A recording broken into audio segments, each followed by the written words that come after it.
Well, Keith, we just went 3-0 on a road trip. That's the way I look at it, And it's funny. I always laugh. Like we earned that big lead by playing well, and then when you don't play well in the second half, sometimes you can get lost on just that you didn't play well in that half, and not think about all the things we did to get a 24-point lead. Clearly we let our foot up for sure. Lost our focus and all that. But we did enough to win on the road. I'll take that. A lot of teaching moments for us, and that's the way I told them after the game that we're better than we played in the second half, but we couldn't play much better in the first half. So I try to look at it the whole way, But going on the trip, being 3-0, that was our goal coming out, and that's what we did. How did you get Seth back going? I know he was sidelined. I'm never worried about guys, Keith. It's a long season. Like Tobias, first 3 games, everyone thought he had forgotten how to play. Shake's had his moments. We have so many options, that I just think guys get it going organically. I don't think you should ever try to force guys to get it going. Seth is still trying to come back, from the virus, and he missed a lot of stuff. So I'm patient, not that concerned by it, if you want me to be honest. I like how we're playing. I looked at his minutes on the floor. I think he had 0 attempts at halftime, but we had 64 points and we were shooting 55%. There's going to be nights like that, and so that doesn't concern me much at all. Thanks, Doc. Yeah. Right, next let's go to Kyle Newbeck. Go ahead, Kyle. So I know Joel, obviously the anchor of your defense at all times, but it felt like the first half of that game, he just completely controlled the paint and everything else in the game.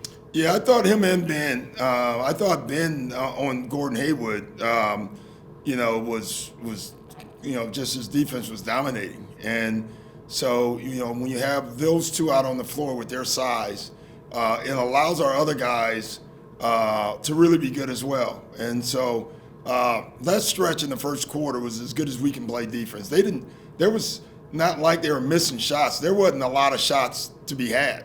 And even the shots that they took, for the most part, was a hand in the face, contested, a late clock, and that's not how they want to play. They want to get up and down the floor. The fact that we didn't allow them to do that was pretty cool. And so I know you just talked about how getting out to that lead is important to remember just as much as the other stuff. Yeah. I guess how much of that third quarter was about them hitting shots and what did you guys contribute to letting them out? Well, I think a little bit of both. I think they came out with far more energy than they did early on. I thought our defense kind of dispirited them, early on. And then my guess is they got in halftime and say, hey, guys, let's keep playing. And they came out and played with great energy, more energy than us, which was clear. And then they started making shots and started getting some confidence. Thanks, Doc. Yeah. Let's go to Paul Hudrick next. Go ahead, Paul. Hey, Doc. You touched on Tobias and how he kind of struggled for the first couple games. I remember vividly in the opener, you said there was a play where you really wanted him to dunk it, and you kind of thought he was passive at the rim. How much has that been a part of the success? Just how good he's been at finishing around the rim in general?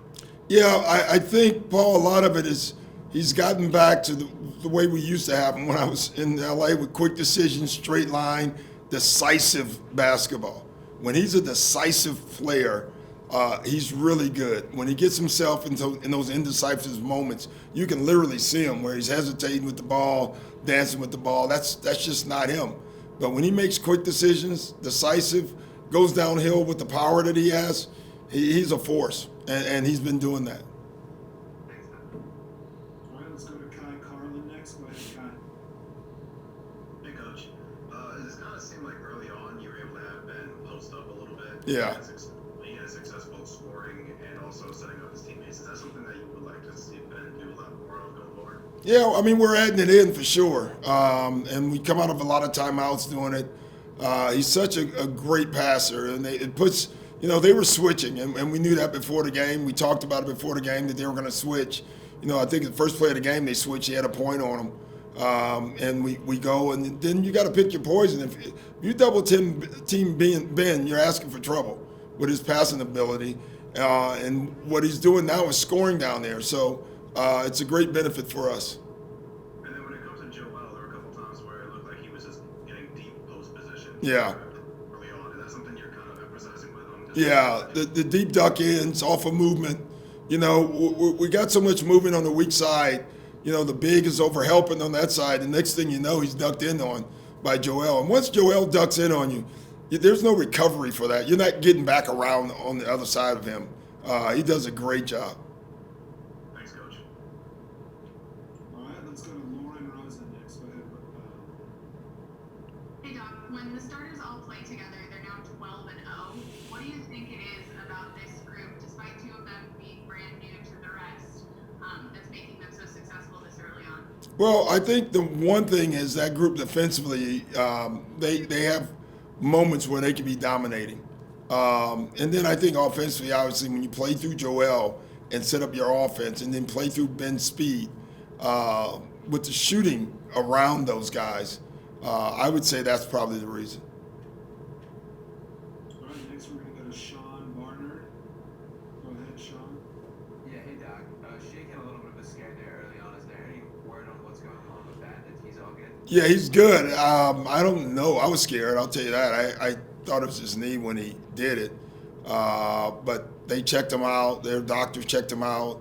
KJ came back and told me he was ready. And then Shake actually came to me to tell me he was ready. So I got a kick out of that. I guess he was basically telling me to put him back in. So that tells me he was ready to go. All right, and last one here will be from Austin Krell. Go ahead, Austin. Hey Doc, so the Hornets went zone a little bit in that second quarter, down the stretch of that game, as it went on towards the middle. How did you feel like your guys sort of handled that zone and adapted to it? Well, it was the third quarter, and I don't think we handled anything very well, but we got great shots, and we've destroyed zones this year. We've seen a lot of them, and our guys have been phenomenal. They know what to do. I mean, they knew what to do in the third. I think we missed, 4 layups, point-blank layups, and 3 point-blank threes. No matter what you run, it's still a make-miss league at the end of the day, and you got to make shots. But I think this team is extremely confident against zones, which I like. That's something we work on, every shoot around, every practice. And so you got to know what to do. I think our guys do know what to do. Thanks a lot, Coach. All right, guys, take care.